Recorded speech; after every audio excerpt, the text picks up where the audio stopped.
था HCP और CCP, इसका दूसरा नाम FCC। ठीक है, इनके बारे में पढ़ा था। ठीक है, तो ये HCP क्या होता है हमने पढ़ लिया था, हेक्सागोनल क्लोज पैकिंग इन षटकोणीय निबिड़ संकुलन। तो इसमें हमने जो है क्या क्या पढ़ा था कि ये किन से बनते हैं, चतुष्फलकीय रिक्तियों को ढकने से, और ये किन से मिलकर बनते हैं, अष्टफलकीय रिक्तियों को जो है मिलाकर, यानी उनसे अगर ढक दिया जाए तो क्या FCC या CCP बनता है। ठीक है, ये पढ़ा था। तो FCC हो चाहे CCP हो या HCP हो, इनकी जो संकुलन क्षमता होती है, इनकी संकुलन क्षमता जो है वो HCP, CCP या FCC सभी की क्या होती है, 74% होती है। इनकी ही बात कर रहे हैं, इनकी जो FCC, CCP, HCP, इनकी जो पैकिंग एफिशिएंसी होती है, संकुलन क्षमता, वो कितनी होती है, 74% होती है। ठीक है, ये आपकी जो है संकुलन क्षमता हो गई। एक जो है इनके उप सहसंयोजन संख्या, सहसंयोजन संख्या कितनी होती है, 12। ठीक है, एक गोला 12 अन्य गोलों के संपर्क में रहता है, चाहे HCP हो, चाहे CCP हो, चाहे FCC हो, जो भी हो आपको कहा जाए, उनकी उप सहसंयोजन संख्या कितनी होती है, 12 होती है। ठीक है, ये ध्यान में रखना है। अब हम जो है आगे नया जो टॉपिक है आपका, उसको स्टार्ट करते हैं। नाम है संकुलन क्षमता। ठीक है, संकुलन क्षमता, जिसको पैकिंग एफिशिएंसी भी बोलते हैं, पैकिंग एफिशिएंसी। ठीक है, या PEV शॉर्ट में लिख देते हैं। ठीक है, ये आपकी क्या होगी, संकुलन क्षमता के बारे में बात होगी। तो क्या होती है संकुलन क्षमता, अभी हमने पढ़ी थी कि ये इसकी 74% होती है, इसकी इतनी होती है। ये जो है हम क्या किसको कहेंगे, संकुलन क्षमता, यानी ठोस के अंदर ये तो होता नहीं है कि सारा का सारा स्थान ही क्या हो, भरा हो, इन गोलों से सारा का सारा स्थान भरा हो। आप किसी कार्टून के अंदर बॉल भरोगे तो क्या पूरा का पूरा कार्टून का कोई भी भाग अगर खाली नहीं रहेगा क्या, बिल्कुल जो है वो पूरा का पूरा भाग खाली जो है वो पूरा पूरा भाग भरा नहीं जाएगा, कुछ भाग उसमें क्या रहेगा, खाली रहेगा। तो कितना भाग खाली रहेगा, तो ये हमें ज्ञात करते हैं। मैथमेटिक्स में कितना भाग खाली रहता है, ये कितना भाग पूरित होता है, ये हम ज्ञात करते हैं। यहाँ पर भी हम क्या है, ठोसों के अंदर जो क्रिस्टल जालक होते हैं, उनके जो अवयवी कणों के जो पास पास आने के बावजूद, इतना पास पास आने के बावजूद भी उनके अंदर क्या रह जाते हैं, रिक्त स्थान रह जाते हैं। ठीक है, उनको हम जो है उसको हम क्या बोलते हैं, संकुलन क्षमता। ठीक है, तो ये तो संकुलन क्षमता की परिभाषा हो गई, बात हो गई। संकुलन क्षमता निकालनी है वो आगे हम सीखेंगे थोड़ी देर बाद ही। उससे पहले हम पढ़ लेते हैं अंतराकाशी, दो छोटा सा टॉपिक है, अंतराकाशी छिद्र या रिक्तियां। ठीक है, अंतराकाशी छिद्र या रिक्तियां तो क्या होती है, इंटरस्टेशियल वॉइड जो होती है, ये या जो इसको हॉल बोलते हैं, ये क्या होती है, दो प्रकार की होती है। हमने वैसे तो बहुत बार इनके बारे में पढ़ लिया है। एक होती है चतुष्फलकीय छिद्र, एक होता है अष्टफलकीय छिद्र। ठीक है, एक चतुष्फलकीय छिद्र, एक अष्टफलकीय छिद्र। ठीक है, तो इनके बारे में अगर हम बात करें तो पहले हम चतुष्फलकीय की बात कर लेते हैं। हमने पढ़ा था कि चतुष्फलकीय छिद्र जो है वो कितने गोलों से मिलकर बनता है, 4 गोलों से मिलकर बनता है। 4 में से 3 कहाँ होते हैं, एक ही तल में होते हैं, 3 एक ही तल में, और चौथा इनके ऊपर। जैसे मान लीजिए ये 3 गेंद रखी है और ऊपर एक गेंद रखी, तो ये जो है इनके बीच में जो है वो इन चारों गोलों को अगर मिलाया जाए, इन चारों गोलों से क्या बनता है, 4 गोलों से क्या बनता है, समचतुष्फलक बनता है। ठीक है, समचतुष्फलक बनता है।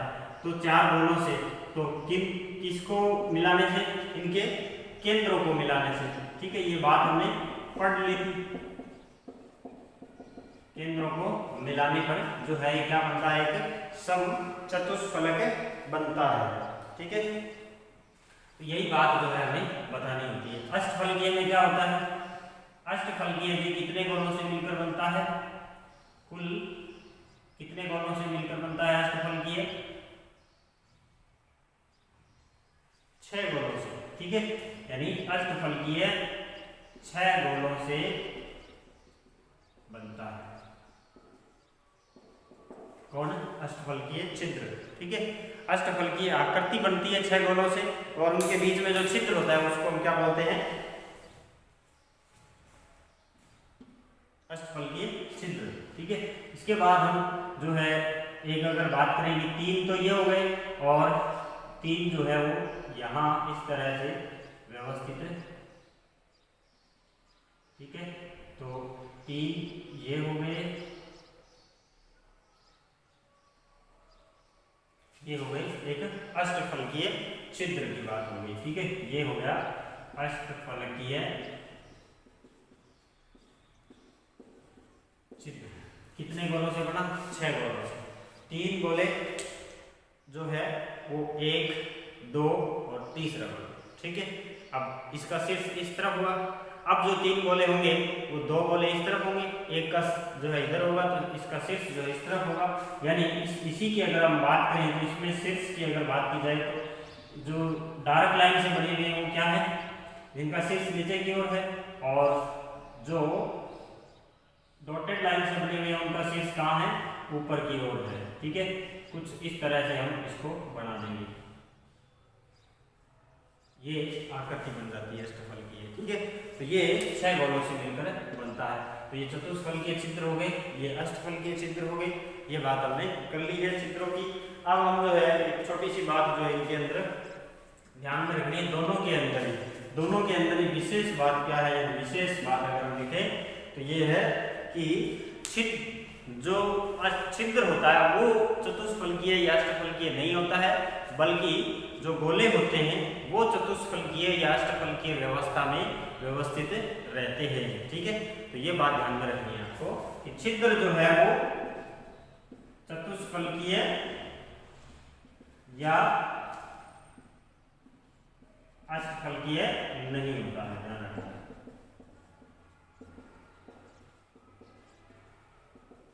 ठीक है, गोले जो है वो चतुष्फलकीय या अष्टफलकीय व्यवस्था में होते हैं, या उनके केंद्र जो है उनको मिलाने से एक चतुष्फलकीय या अष्टफलकीय आकृति काल्पनिक रूप से बनती है। केंद्र भी काल्पनिक होता है तो आकृति भी क्या होगी, काल्पनिक रूप से बनती है, इसलिए हम उसको चतुष्फलकीय या अष्टफलकीय छिद्र बता रहे हैं, ठीक है।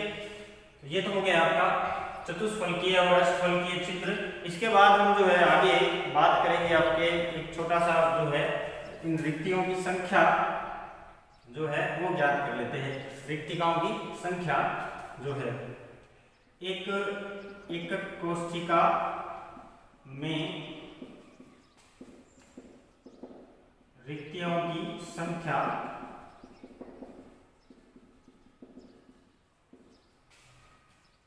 बराबर n, ठीक है। रिक्तियों की संख्या ज्ञात करनी है हमको, तो उसमें जो अवयवी कणों की संख्या होती है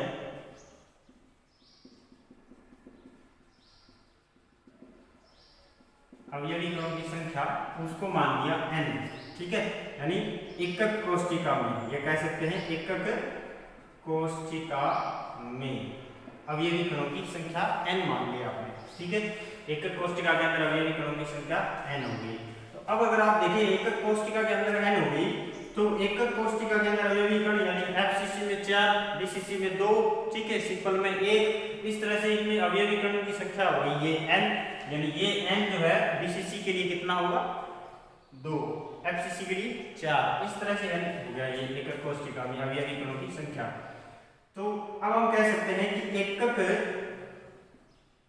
कोष्ठिका में चतुष्फलकीय रिक्तियों की संख्या जो है वो 2n होती है। ठीक है, आप एक सिंपल क्यूबिक का उदाहरण ले लीजिए। सिंपल क्यूबिक में 8 जो गोले होते हैं उसमें अगर आप देखोगे तो 8 गोले क्या होते हैं, एक अल्टरनेट फॉर्म में होते हैं। किस तरह से, जैसे ये देखिए, ये एक सिंपल क्यूबिक बनाया हमने, सिंपल सा, ठीक है। तो ये जो है सिंपल क्यूबिक में 8 जो अल्टरनेट फॉर्म में होते हैं, जैसे मैं बनाऊं, ये बनाया, इसके जस्ट सामने ये हुआ, ठीक है, इसके जस्ट सामने ये हुआ। अब इन चारों गोलों से क्या बनेगा, एक चतुष्फलकीय छिद्र बनेगा, यहाँ पर बनेगा एक चतुष्फलकीय छिद्र, ठीक है। और दूसरा अगर हम बनाना चाहें इसी तरह का, वो एक और बनकर आ जाएगा, ठीक है। तो इस तरह से एक एकक कोष्ठिका के अंदर जो है वो कितने चतुष्फलकीय छिद्र हुए, ठीक है। इसके अंदर जो है एक कोष्ठिका के चतुष्फलकीय रिक्तियों की संख्या जो है वो 2n हो गई। तो इसका मतलब इसके अंदर जो है वो अवयवीकरण कितना था, सिंपल में 1 था, तो 2 × 1 कितने हो गए, 2। तो सिंपल की बात की जा रही है, तो 2 कैसे हुआ, एक तो आपने ऐसे बना दिया। अब मैं दूसरे वाले को तो बनाता हूँ, ठीक है, ये हो गया दूसरा वाला। अब इन चारों से मिलकर क्या बनता है, क्या बनता है, एक चतुष्फलकीय छिद्र। ध्यान से देखिए, इन चारों से एक चतुष्फलकीय छिद्र, इन चारों से एक चतुष्फलकीय छिद्र। सिंपल क्यूबिक में कितने अवयवी कण होते हैं कोनों पर, 8। 8 से 2 चतुष्फलकीय छिद्र बन रहे हैं। हमने भी क्या लिखा है, 2n, ठीक है। बाकी में भी यही व्यवस्था होती है, ठीक है। अब हम देखते हैं कि एकक कोष्ठिका में अष्टफलकीय छिद्रों की या रिक्तियों की संख्या जो होती है वो n होती है। यानी जो आपके अवयवी कणों की संख्या होती है वही क्या होती है, रिक्तियों की संख्या होती है। क्योंकि वो 6 गोलों से मिलकर बनता है, इसलिए इसकी संख्या इसकी तुलना में क्या होती है, आधी होती है, ठीक है। तो आप अगर संख्या निकालने चाहें कि चतुष्फलकीय और अष्टफलकीय की संख्या निकालने जाएं तो कैसे निकालोगे, आप देखो, FCC कितनी होती है अवयवी कण, यानी n जो है वो कितने हैं, 4, ठीक है। चतुष्फलकीय छिद्र कितने होंगे, 2 × 4, ठीक है। यानी 2n होता है, ये लेना है, तो कितने हो गए, 8। ये तो प्रश्न आता है FCC के अंदर चतुष्फलकीय छिद्रों की संख्या ज्ञात कीजिए, तो कितने हो गए, 8। अष्टफलकीय छिद्र कितने होंगे, जो है आपके n होता है, तो n कितना है आपका, 4, तो ये भी कितने होंगे, 4 ही होंगे, ठीक है। इसलिए अष्टफलकीय छिद्र कितने होंगे, 4। तो BCC प्रश्न आता है BCC में, ठीक है। तो BCC में अवयवी कणों की संख्या ज्ञात करनी है, तो आपको क्या करना, BCC में अवयवी कण कितने होते हैं, 2। चतुष्फलकीय छिद्र कितने होंगे, जो है 2 × 2 = 4, ठीक है। और अष्टफलकीय कितने होंगे, 2, ठीक है, क्योंकि 2 ही होते हैं इसमें अवयवी कण। अवयवी कणों के बराबर ही क्या होता है, अष्टफलकीय छिद्र होते हैं, n संख्या बराबर ही है, ठीक है। तो इस तरह से सिंपल यानी आद्य में आप कह सकते हो, आद्य में चतुष्फलकीय कितने होते हैं, 2 × अवयवी कण कितने होते हैं, 1, तो 2। अष्टफलकीय अवयवी कण कितने होते हैं, 1, तो कितना हो गया, 1 ही। अष्टफलकीय रिक्तिका है, तो 1 ही क्या होगा, अष्टफलकीय रिक्तिका होगी, यानी 1 ही अवयवी कण है, तो 1 ही अष्टफलकीय रिक्तिका होगी। अब जो है हम आगे संकुलन क्षमता पढ़ते हैं, देखते हैं उदाहरण 2 और 1। एक घनीय ठोस 2 प्रकार के परमाणु A और B से मिलकर बना है। पहले उदाहरण को समझना है कि 2 घनीय ठोस है और 2 प्रकार के परमाणु A और B से मिलकर बना है। तो अब ये बता रहा है उनकी स्थितियां कि कहाँ है। A जो है वो घन के कोनों पर है, यानी आपने जो सिंपल क्यूबिक या जो भी पढ़े थे उसमें कोनों पर अवयवी कण रखे थे, 8 होते हैं सिंपल, ठीक है। तो कोनों पर है, तथा B केंद्र पर उपस्थित है, एकदम केंद्र में। तो बिल्कुल कौन सी व्यवस्था होगी, BCC व्यवस्था होगी, ठीक है। ये तो बात आपको सवाल पढ़ते ही समझ में आना चाहिए कि कौन सी व्यवस्था बता रहा है। ठीक है, उपस्थित है। ठोस का सूत्र बताना, ठीक है, ठोस का क्या है, सूत्र बताना है हमें। तो हम पढ़ते हैं कि ए घन के कोनों पर है, अतः ए का योगदान, या ए जो है वो ए की संख्या, अतः ए की संख्या ज्ञात करते हैं। तो कैसे कि कोनों पर कितने कण होते हैं, 1 यानी कुल 8 कण होते हैं। तो इसका कितना है, कण कितने हैं, ए की संख्या कितनी हुई, 1/8 × 8 बराबर 1। ठीक है, ये कोनों पर है, तो कोनों पर तो हमने यही पढ़ा था सिंपल क्यूबिक में। इसके बाद बी कहाँ पर बता रहा है, केंद्र में। तो बी केंद्र में है, अतः बी पूरा अवयवी कण है, अवयवी कण एकक कोष्ठिका में ही उपस्थित होगा। यानी पूरा का पूरा ही किसमें होगा, एकक कोष्ठिका के अंदर ही होगा, बाहर नहीं होगा ये। ठीक है, इसका हिस्सा दूसरी एकक कोष्ठिका में नहीं जाएगा, इसी एकक कोष्ठिका के अंदर रहेगा। इसलिए ये पूरा पूरा एक है तो एक ही है। ठीक है, बी केंद्र में एक ही होता है बीसीसी में। ठीक है, अतः सूत्र क्या हो जाएगा, ए अनुपात बी यानी 1 अनुपात 1, यानी सूत्र क्या हो जाएगा, ए बी। ठीक है, तो इस ठोस का सूत्र आंसर क्या हो जाएगा, ए बी। अब दूसरे उदाहरण करते हैं, इंपॉर्टेंट है, परीक्षा में आया हुआ भी है और आएगा भी। तत्व बी के परमाणुओं से HCP जालक बनता है। ठीक है, HCP जालक हमने कैसे बनाया था, चतुष्फलकीय चित्रों को ढकने से कौन सा जालक बनता है, HCP जालक बनता है। और तत्व ए के परमाणु 2/3 चतुष्फलकीय रिक्तियां बनते हैं। हमने चतुष्फलकीय रिक्तियां भी पढ़ी थी, कितनी होती है एक के अंदर, 2n होती है। जितने छिद्र होते हैं, जो यानी जितने अवयवी कण होते हैं एक कोष्ठिका के अंदर, उसका दुगुना चतुष्फलकीय रिक्तियां होती हैं। और उनमें से 2/3 ही कौन भरता है, आपका ए के परमाणु भरते हैं। ठीक है, ए और बी तत्वों से बनने वाले यौगिक का सूत्र बनाना है, वो क्या बनेगा। ठीक है, तो आप पहले सबसे पहले देखिए जो है वो तत्व है बी HCP व्यवस्था में है, ये बात हमें पता चली। हम इसका हल निकालें तो तत्व बी HCP व्यवस्था में है, HCP में अवयवी कण कितने होंगे, देखो याद है क्या, 1/6 × 12 याद है। HCP के अंदर 1/6 यानी षटफलक बना था, और उस षटफलक के अंदर प्रत्येक का हिस्सा मैंने कितना बताया था, 1/6। ठीक है, तो 1/6 × 12 प्लस में 1/2 यानी 2 बीच में, एक ऊपर वाले फलक में जो षटफलक था और एक नीचे वाले फलक के एकदम बीच में था। आधा एक दूसरी एकक कोष्ठिका में जा रहा था और आधा अपनी जो एकक कोष्ठिका मान के चल रही उसमें आ रहा था। नीचे भी ऐसा ही स्थिति थी। ठीक है, कैसे कितने कण थे, 2 थे। ठीक है, प्लस में 3 कहाँ थे, बिल्कुल एकदम सेंटर में, एक अपनी जो एकक कोष्ठिका जिसको मान के चल रहे हैं उसी के अंदर ही थे, बाहर नहीं थे। दूसरी किसी एकक कोष्ठिका में उनका कोई योगदान नहीं था, इसलिए 3। तो डायरेक्ट कुल मिलाकर जो है वो कितना हिस्सा आया, कुल मिलाकर जो है यानी इससे कितना आया आपके 2 + 1 + 3 बराबर कितना आ गया, 6। ठीक है, तो अतः बी परमाणुओं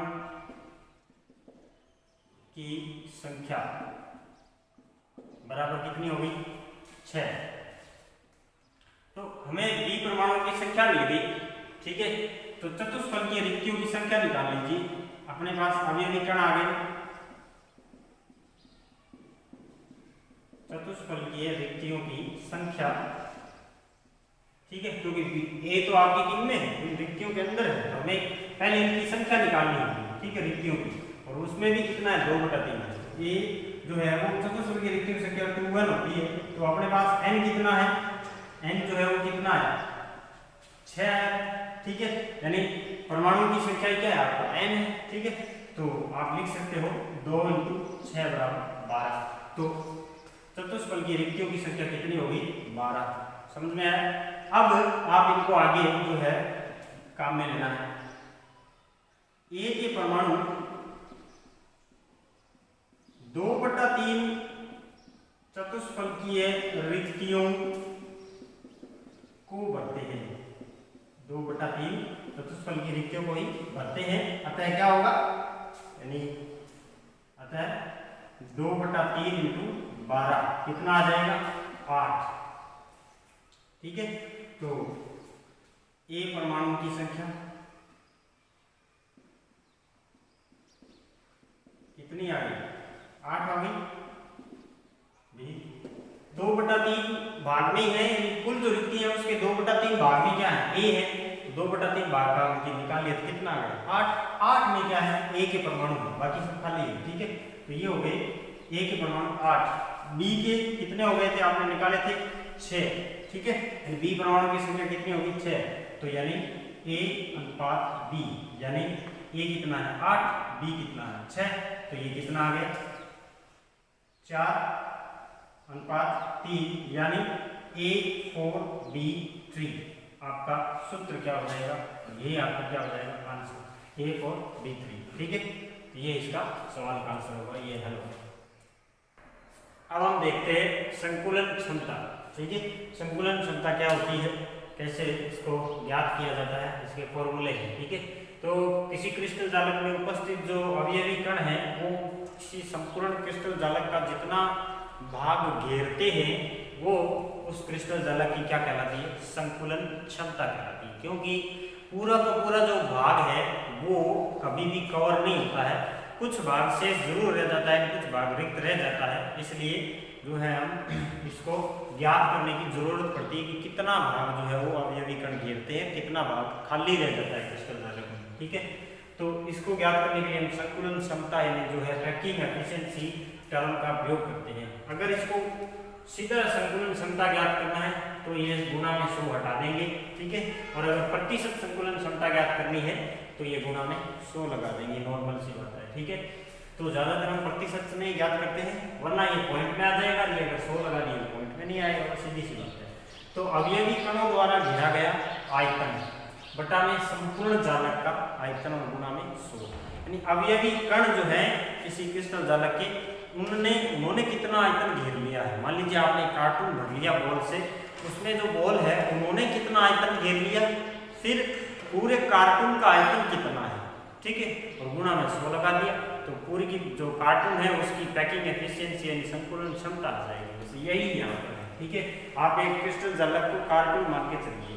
अब मान लीजिए आप संकुलन क्षमता जो है वो किसी एक कोष्टिका के अंतर्गत ज्ञात करना चाहते हो, तो ये फॉर्मूला है कि एक कोष्टिका में अवयवी कणों की संख्या FCC, BCC, HCP आद्य घनीय, इनमें जो हमने एक एक कोष्टिकाओं में अवयवी कणों की संख्या ज्ञात की है, ठीक है, वो संख्या, ठीक है, यानी उनके द्वारा और संख्या द्वारा घेरा गया आयतन, ठीक है, ये ऐसे भी लिख देंगे घेरा गया आयतन, यानी इन्होंने जो कितना आयतन घेरा, और फिर संपूर्ण एकक कोष्टिका का आयतन और गुणा में 100, यानी आप एक कार्टून लीजिए, उसको एक एकक कोष्टिका मान लीजिए, ठीक है, और उसके अंदर कुछ चुनिंदा बॉल्स जो है वो भरी हुई हैं, उनके द्वारा घेरा गया जो है आयतन, और उस पूरे कार्टून का आयतन उसका भाग दे दीजिए, गुणा में 100 लगा दीजिए, तो कार्टून की संकुलन क्षमता आ जाएगी, कितना उसमें भरा हुआ है, ठीक है।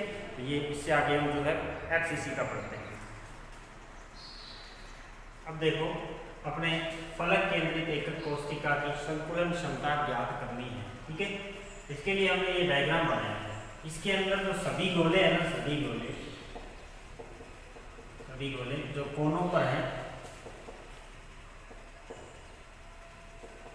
एक दूसरे को क्या नहीं करते, स्पर्श नहीं करते, ठीक है, स्पर्श नहीं करते हैं। जो गोले कोनों पर हैं वो एक दूसरे को स्पर्श नहीं करते हैं, ठीक है। अब हमने जो ये डायगोनल बना रखा है विकर्ण, इस पर जो गोले हैं वो एक दूसरे को स्पर्श करते हैं। एफसीसी में आपने क्या देखा था कि इन कोनों पर जो गोले होते हैं वो तो आपस में स्पर्श नहीं कर रहे, लेकिन इनके बीच में जो गोला है, ये जो फलक के बीच में है, ये गोला जो है वो क्या कर रहा है, इसको स्पर्श कर रहा है इनको, ठीक है। इसलिए हमने इनको एक दूसरे के पास पास इस तरह से लगा दिया, ठीक है। ये बन गया आपका इस तरह का डायग्राम। तो आप जो है इसमें देखिए, इसमें हमने लिखा है भुजा जो है वो ए बी सी इस तरह से लिख दिया, और इसकी जो लंबाई है यानी इन जो किनारों की लंबाई है वो कितनी हो जाएगी, सभी की बराबर होती है।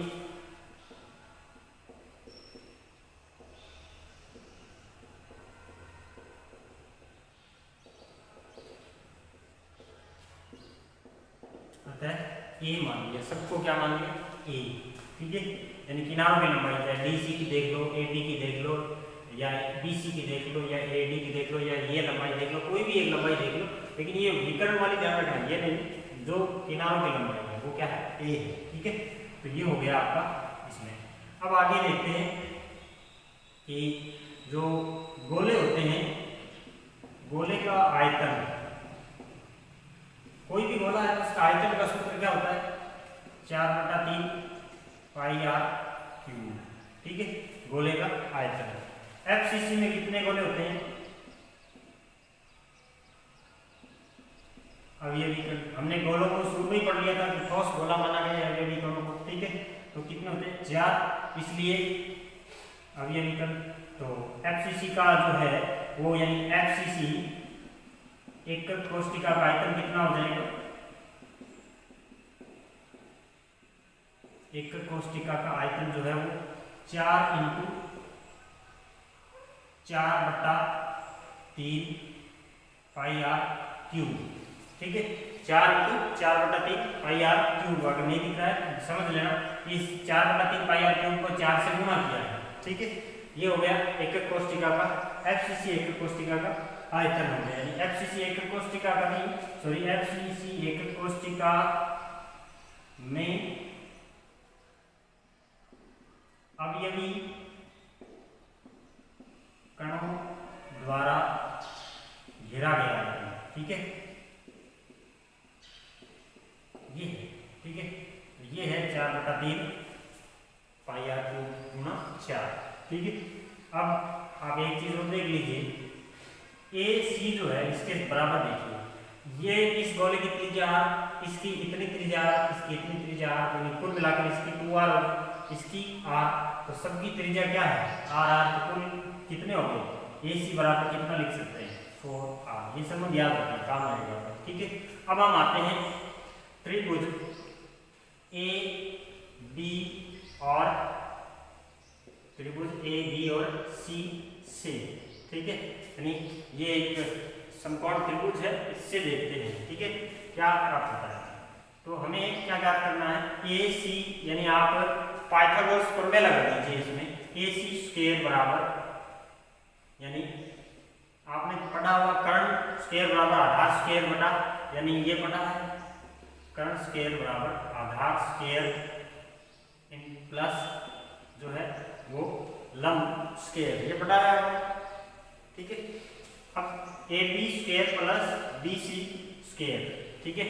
तो ए सी स्क्वायर का मान जो है वो कितना आ जाएगा, ए बी का मान कितना होता है, ए, इसका मान ए होता है, इसका भी ए होता है, तो ए का स्क्वायर प्लस ये भी क्या हो गया, ए का स्क्वायर, तो ए सी स्क्वायर बराबर क्या हो जाएगा, 2a स्क्वायर, या ए सी बराबर कितना हो जाएगा, रूट आ जाएगा, तो ये 2a, ठीक है।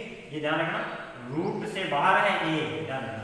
तो ये एक तो आ गया ए सी बराबर √2a, और ए सी बराबर एक क्या आ रहा है, 4r, दोनों को बीच में लीजिए, ठीक है, दोनों को रखिए, तो ए सी बराबर ही है दोनों, तो दोनों को हम बराबर रख सकते हैं, √2a बराबर क्या हो जाएगा, 4r, या आप जो है यहाँ से a का मान निकाल लीजिए, तो a बराबर क्या हो जाएगा, 4r बट्टे में √2, ठीक है।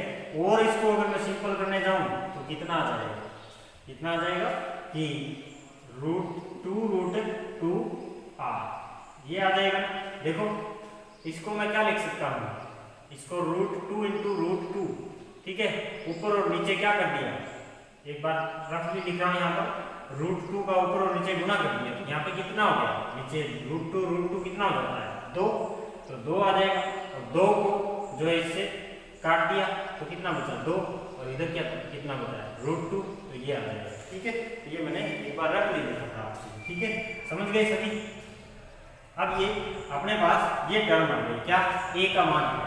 ठीक है, और अब अगर हम देखें एक और टर्म पढ़ते हैं, कुल जो है वो एकक कोष्ठिका का आयतन जो है, यानी हम लिख सकते हैं कि एकक कोष्ठिका का कुल आयतन कितना होता है a³।